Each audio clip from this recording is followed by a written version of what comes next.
Catherine, it's just hot chocolate. Para may mainom ka. Baka kasi mabigla ka sa sasabihin ko sa'yo tungkol kay Scarlett.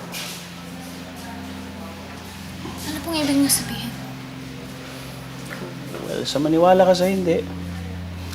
Si Scarlett ang may dahilan kung bakit muntik na mamatay ang Tito Jonas mo. At mukhang sinadya niyang gawin niya. Hindi po gagawin ni Mami yung kay Tito Jonas. Sinisiraan niyo lang naman po si Mami.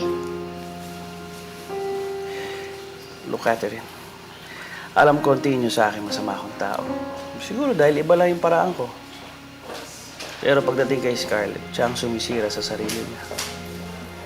Hindi po totoo yan. Kilala ko si Mami. Sinasabi ko lang yung totoo. Palagi niyo lang po pinagbibintangan si Mami eh. Katulad po nung nakulong po siya. Sabi niya pa nga po kayo daw po may kagagawa nun. Catherine, nahulin siya sa akto. Hindi ko na po talaga alam kung sino po nasasabi ng totoo. Sino po talaga nagsisinungaling? Si Mami po ba o kayo?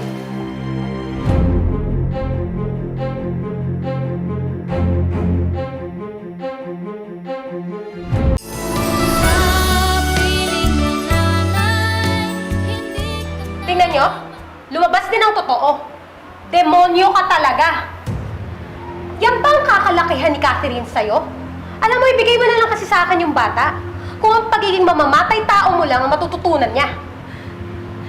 Sir, wala akong gustong patayin. Anong tawag mo dyan? Bakit ba ayaw mo malaman ng lahat kung sino talaga ang nanay ni Catherine? O talagang natatakot ka lang na baka makuha ng mga oras ni Catherine na totoong nanay niya?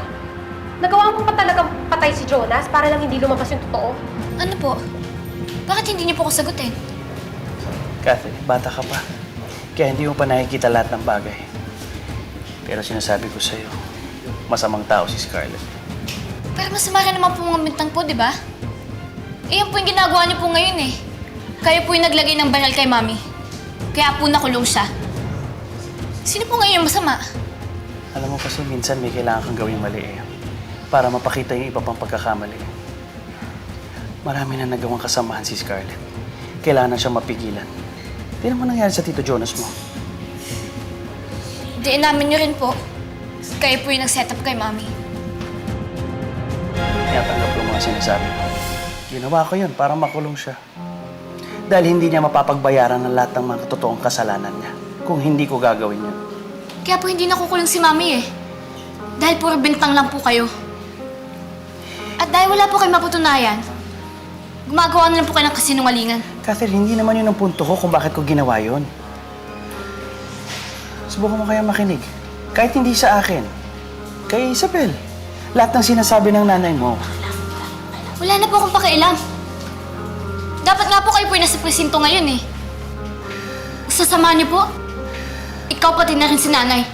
Kung magagalit ka sa akin, tatanggapin ko. Uulitin ko, sige. Tanggap ko na masama akong tao. Pero hindi si Isabel.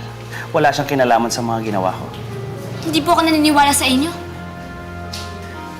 Catherine, please, makinig ka sa akin.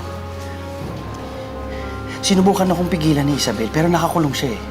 Wala siyang magawa sa mga plano ko. Lahat po kayo mga sinungaling. Catherine!